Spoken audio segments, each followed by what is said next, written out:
Hello friends, എല്ലാവർക്കും പുതിയൊരു വീഡിയോയിലേക്ക് സ്വാഗതം.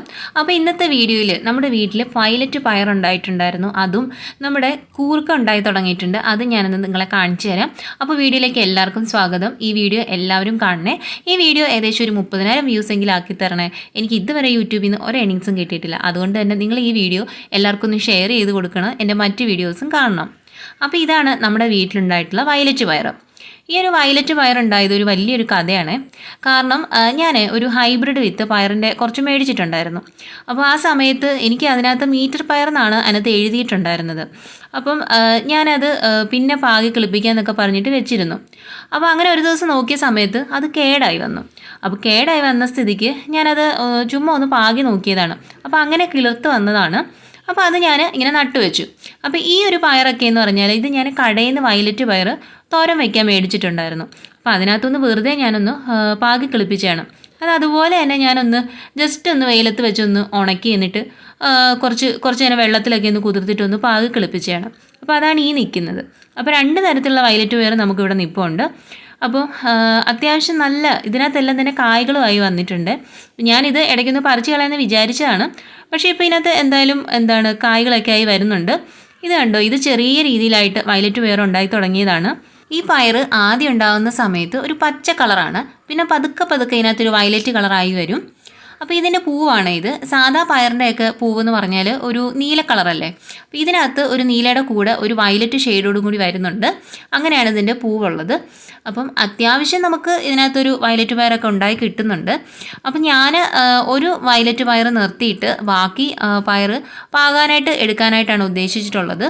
പിന്നെ ഈ ഒരു പയറിനകത്തൊക്കെ ഉണ്ടല്ലോ സാധാരണയായിട്ട് അത്യാവശ്യം കീടങ്ങളൊക്കെ ഉണ്ടാവാറുണ്ട്. ഈ ഒരു ജീവിയൊക്കെ ഉണ്ടോ?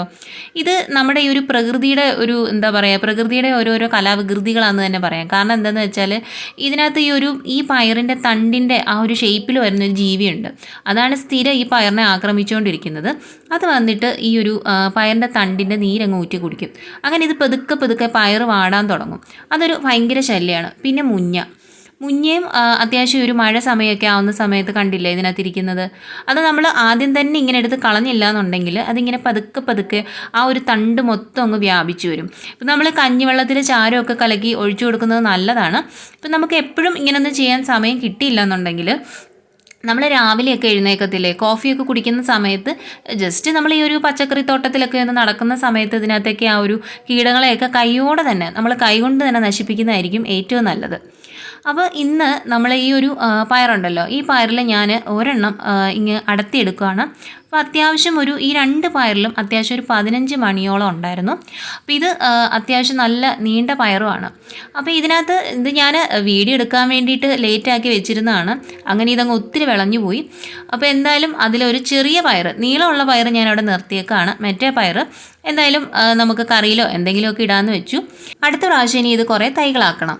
അപ്പോൾ ഇതാണ് ഗ്രോ ബാഗിൽ നട്ടിട്ടുള്ള കൂർക്ക.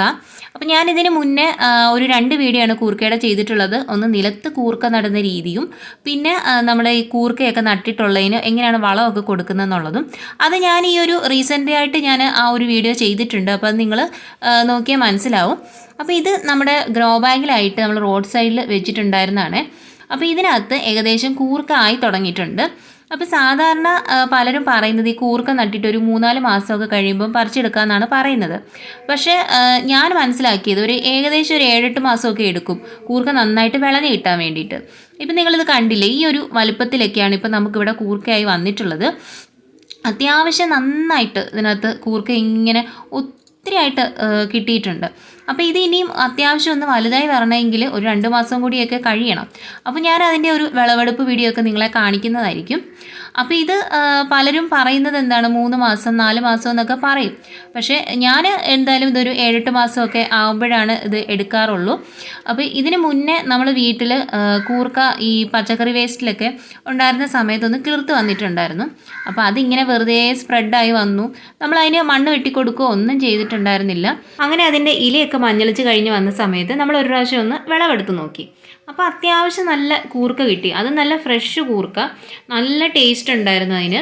അത് മെഴുക്കുവരട്ടി വെച്ചിട്ടുണ്ടായിരുന്നേ, അത്യാവശ്യം നന്നായിട്ട് കിട്ടിയിട്ടുണ്ടായിരുന്നു. അപ്പോൾ പിന്നീടാണ് നമ്മളിങ്ങനെ ഗ്രോ ബാഗിലും നിലത്തും ഒക്കെ നട്ട് നോക്കിയത്.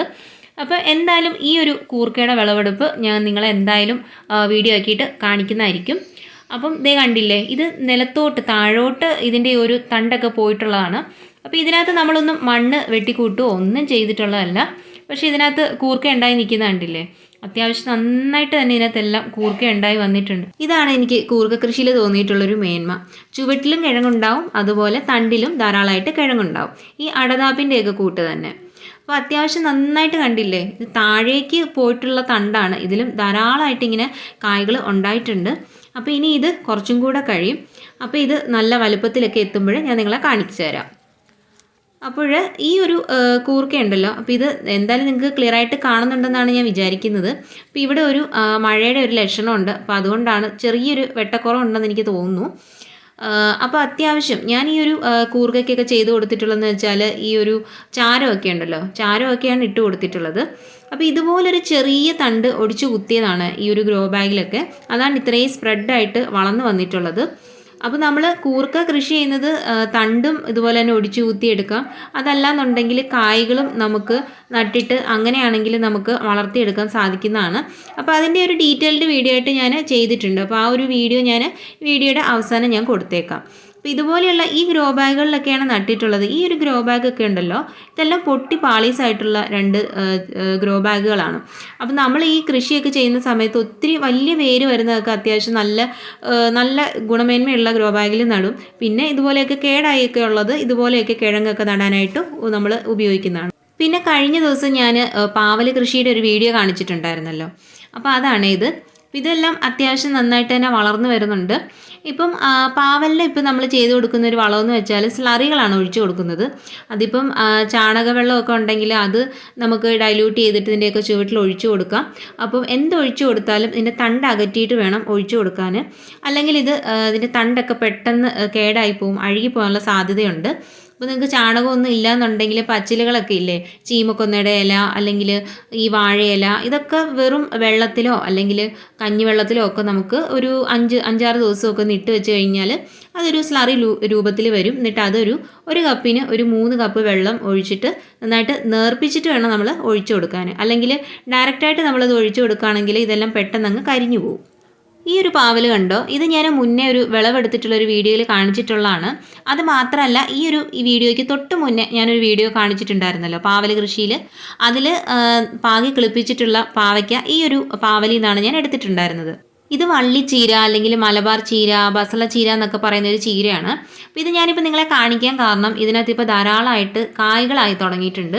അപ്പോൾ ഈ കായ്കളാവുന്ന സമയത്ത് ഇത് കാണാൻ ഒരു പ്രത്യേക ഭംഗിയാണ്. അപ്പോൾ ഇത് നമുക്ക് കറികളിലും ഉപയോഗിക്കാം, അതുപോലെ തന്നെ അലങ്കാര ചെടിയായിട്ട് നട്ടു വളർത്താൻ പറ്റുന്നതാണ്. അപ്പോൾ ഇതുപോലെ ഇതിനൊരു പടരാനായിട്ട് എന്തെങ്കിലും ഒരു ഹാങ്ങിങ്സോ അല്ലെങ്കിൽ എന്തെങ്കിലുമൊക്കെ ഒരു കമ്പുകൾ എന്തെങ്കിലും ഒന്ന് കുത്തി കൊടുത്താൽ മതി. അത്യാവശ്യം ഇത് നന്നായിട്ട് ഇതിങ്ങനെ പടർന്നു കയറും. അപ്പോൾ ഇത് അത്യാവശ്യം ഈ ഒരു സമയത്ത് നന്നായിട്ട് കായ്കളാവുന്നുണ്ട്. അപ്പോൾ ഇത് നമുക്കുണ്ടല്ലോ ഇതിൻ്റെ തണ്ടൊടിച്ച് നടാം, അതുപോലെ തന്നെ ഈ കായ്കൾ പാകിയിട്ടാണെങ്കിലും നടാൻ സാധിക്കുന്നതാണ്. നല്ലൊരു വയലറ്റ് തണ്ടല്ലേ, അപ്പം തന്നെ കാണാൻ നല്ല ഭംഗിയാണ്. അത് മാത്രമല്ല ഞാൻ ഒരു കാര്യം കൂടെ പറഞ്ഞുതരാം. ഇത് വളരെ സീക്രട്ടായിട്ടുള്ളൊരു കാര്യമാണ്. നിങ്ങൾ കണ്ടില്ലേ ഈ ഇതിൻ്റെ ഈ ഒരു കായ്ക്കകത്തുനിന്ന് വന്നിട്ടുള്ള കളറ് നല്ല മജന്ത കളറല്ലേ. അപ്പോൾ ഇത് ഞാൻ ചില സമയത്ത് ലിപ്സ്റ്റിക്കായിട്ട് ഉപയോഗിക്കാറുണ്ട്. അങ്ങനെയും ചെയ്യാം കേട്ടോ. ഇതൊരു നാച്ചുറലായിട്ടൊരു ലിപ്സ്റ്റിക്കായിട്ട് നമുക്ക് ഉപയോഗിക്കാൻ പറ്റും.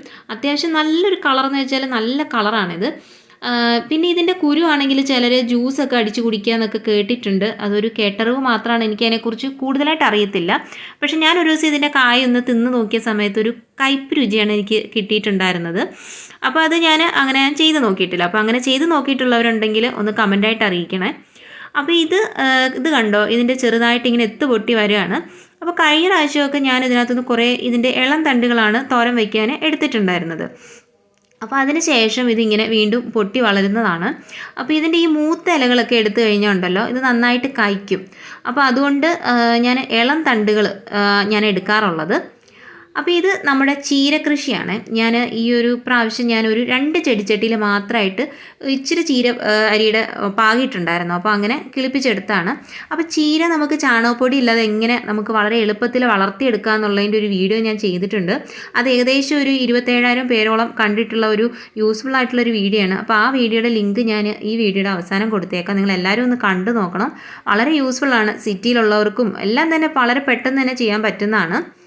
അപ്പോൾ ഇത് ഞാനുണ്ടല്ലോ നമ്മുടെ ഇഞ്ചി ഉണ്ടല്ലോ, ഇഞ്ചി ഞാൻ ഒരു ചെടിച്ചട്ടി വെറുതെ ഇരിപ്പുണ്ടായിരുന്നു. അപ്പോൾ അതിനകത്തൊന്ന് പാകാനായിട്ട് മുളപ്പിക്കാനായിട്ട് വെച്ചതാണ്. അപ്പോൾ അത് നമുക്ക് മുളച്ചിട്ടുണ്ടോ എന്ന് നോക്കാം. അപ്പോൾ കണ്ടോ, ഒരു മുള വന്നിട്ടുണ്ട്. അപ്പോൾ അങ്ങനെ ഈ ഒരു ചെടിച്ചട്ടി മുഴുവനും ചെറിയ ചെറിയ ഇഞ്ചി കഷ്ണങ്ങൾ പെറുക്കി വെച്ചേക്കുവാണ്. നമ്മുടെ ഇഞ്ചിയൊന്നും വിളവെടുക്കാറായിട്ടില്ല. പിന്നെ അത്യാവശ്യം 2-3 ഗ്രോ ബാഗ് ഒഴിവ് വന്നിട്ടുണ്ട്. അപ്പോൾ അത് വെറുതെ നിൽക്കണ്ടല്ലോ. അപ്പോൾ ഇതെല്ലാം ഒന്ന് നട്ട് വെക്കാമെന്ന് വിചാരിച്ചു. പിന്നെ ഈ ബാക്കിയുള്ള ഇഞ്ചിയൊന്നും അത്ര വലിയായിട്ട് മുളച്ചിട്ടൊന്നുമില്ല. അപ്പം നമ്മൾ നമ്മുടെ വീട്ടിലുണ്ടല്ലോ ഇഞ്ചി, പച്ചമുളക്, അതുപോലെ തന്നെ കുറ്റിക്കുരുമുളക്, അതുപോലെ എന്തെങ്കിലും പയറോ അങ്ങനെ എന്തെങ്കിലുമൊക്കെ എപ്പോഴും, മഞ്ഞൾ, ഇതൊക്കെ എപ്പോഴും നമ്മുടെ വീട്ടിൽ കൃഷി ചെയ്യുന്നതാണ്. അപ്പോൾ ഒന്ന് കഴിയുമ്പോൾ അടുത്തത് നമ്മൾ വീണ്ടും തുടങ്ങും. അപ്പോൾ അങ്ങനെയൊക്കെയാണ് ഇവിടുത്തെ കൃഷികളൊക്കെ. പിന്നെ നമ്മുടെ ഇപ്പോൾ ഒരു കൃഷിത്തോട്ടത്തിൽ കുറച്ച് ഈ കാടും ചെപ്പും ഒക്കെ കുറച്ച് പറിച്ച് കളയുവാണ്.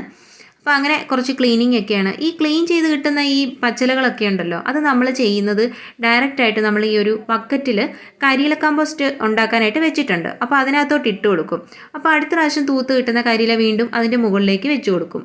ഈ പച്ചിലകളിൽ നൈട്രജൻ ഉണ്ട്, അതുപോലെ തന്നെ കരിയിലകളിൽ കാർബൺ ഉണ്ട്. അപ്പോൾ ഈ കാർബണും നൈട്രജനും കൂടെ ചേർന്നിട്ട് നന്നായിട്ട് ഈ ഒരു കരിയിലയൊക്കെ നന്നായിട്ട് പൊടിഞ്ഞ് കിട്ടാനായിട്ട് ഈ നൈട്രജൻ വേണമല്ലോ.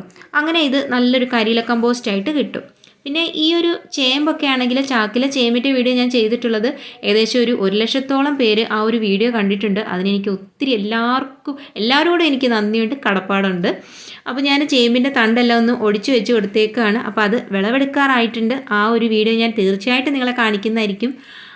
ആ ഒരു വീഡിയോയുടെ അടിയിൽ കുറേ പേര് കമൻറ്റ് ചെയ്തിട്ടുണ്ടായിരുന്നു, ഇതിൻ്റെ വിളവെടുപ്പ് വീഡിയോ കാണിക്കണമെന്നൊക്കെ പറഞ്ഞിട്ട്. അപ്പോൾ ഞാൻ എന്തായാലും കാണിക്കും കേട്ടോ. നിങ്ങൾ എല്ലാവരും ഒന്ന് വെയിറ്റ് ചെയ്യൂ. പിന്നെ ഇത് നമ്മുടെ വെള്ളക്കാന്താരി ആവശ്യത്തിനുണ്ടായിട്ടുണ്ട്. ഇത് നമ്മുടെ തോട്ടത്തിൽ വന്നിട്ടുള്ള ഒരു പുതിയ അതിഥിയാണ്. ഇത് മധുരക്കിഴങ്ങുണ്ടല്ലോ, മധുരക്കിഴങ്ങാണ് ഈ കിളിച്ച് വന്നിട്ടുള്ളത്. ഇത് നമ്മൾ പുഴുങ്ങാനായിട്ട് മേടിച്ചിട്ടുണ്ടായിരുന്നു. എനിക്കത് അങ്ങനെ വലിയ ഇഷ്ടമല്ലായിരുന്നു.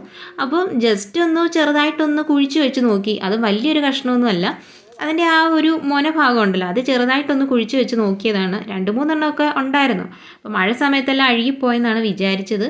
പക്ഷേ ഇത് ദേ കണ്ടോ, നല്ല അടിപൊളിയായിട്ട് കിളിർത്ത് വന്നിട്ടുണ്ട്. ഈ ഒരു തണ്ട് തന്നെ മതി, കാരണം ഇതിനി അങ്ങോട്ട് പടന്ന് വരുന്നതാണ്. അപ്പോൾ അതിൽ നിന്ന് തണ്ട് ഒടിച്ചിട്ട് നമുക്കത് നടാം. ഇതിൻ്റെ ചുവട്ടിലൊക്കെ കണ്ടോ കുഞ്ഞു കുഞ്ഞു മുളയായിട്ടും ഒക്കെ വന്നിട്ടുണ്ട്. അത്യാവശ്യം നന്നായിട്ട് വളർന്നു വരുന്നതും വലിയ കെയർ കൊടുക്കേണ്ടാത്തതുമായിട്ടുള്ള ഒരു കിഴങ്ങ് വർഗ്ഗമാണ് ഈ മധുരക്കിഴങ്ങെന്ന് പറഞ്ഞാൽ. ഇപ്പോൾ ചെറുകിഴങ്ങിൻ്റെയൊക്കെ കൂട്ട് തന്നെ. അപ്പോൾ ഇത് ഞാൻ നമ്മുടെ വീട്ടിലങ്ങനെ കൃഷി ചെയ്തിട്ടില്ല. അപ്പോൾ ഞാൻ ഇതിനിയും എന്തായാലും നടുന്ന ഒരു വീഡിയോ ഒക്കെ ആയിട്ട് ഞാൻ ഉടനെ വരുന്നതായിരിക്കും. അപ്പം നമ്മുടെ പച്ചമുളകും എല്ലാം തന്നെ ഉഷാറായിട്ട് നിൽപ്പുണ്ട്. അപ്പോൾ ഇന്നത്തെ വീഡിയോ നിങ്ങൾക്ക് എല്ലാവർക്കും ഇഷ്ടപ്പെട്ടെന്ന് കരുതുന്നു. കൃഷിയൊക്കെ സ്നേഹിക്കുന്ന ഒത്തിരി പേരുണ്ടെന്ന് എനിക്കറിയാം. സോ അവർക്കൊക്കെ നിങ്ങൾ ഈ ഒരു വീഡിയോ ഷെയർ ചെയ്ത് കൊടുക്കുക. ഞാൻ ബാക്കി ഒത്തിരി യൂസ്ഫുൾ ആയിട്ടുള്ള കൃഷി കണ്ടൻറ്റാണ് കൂടുതൽ ഞാൻ ചെയ്യുന്നത്. സോ അങ്ങനെയൊക്കെയുള്ള വീഡിയോകളൊക്കെ ഉണ്ട്. അപ്പോൾ അതൊക്കെ നിങ്ങളെല്ലാവരും ഒന്ന് കാണുക. പിന്നെ ഇന്നത്തെ വീഡിയോ ഇഷ്ടപ്പെട്ടിട്ടുണ്ടെങ്കിൽ നിങ്ങൾ വീഡിയോ ഒന്ന് ലൈക്ക് ചെയ്യണം. നന്നായിട്ട് വീഡിയോ ലൈക്ക് ചെയ്താൽ മാത്രമേ യൂട്യൂബ് ഈ ഒരു വീഡിയോ മറ്റുള്ളവർക്ക് ഒന്ന് റെക്കമെൻഡ് ചെയ്യത്തുള്ളൂ. അപ്പോൾ കൃഷി ഇഷ്ടപ്പെടുന്ന ഒത്തിരി പേരുണ്ട്, അവരെല്ലാവരും ഈ വീഡിയോസൊക്കെ ഒന്ന് കാണട്ടെ, എല്ലാവർക്കും മോട്ടിവേഷൻ ആവട്ടെ. നിങ്ങൾ പിന്നെ കമൻറ്റ് ചെയ്യണം. കമൻറ്റ് ചെയ്താലേ എനിക്ക് വീണ്ടും വീഡിയോസൊക്കെ ചെയ്യാൻ ഒരു ഊർജ്ജം കിട്ടത്തുള്ളൂ. അപ്പോൾ താങ്ക്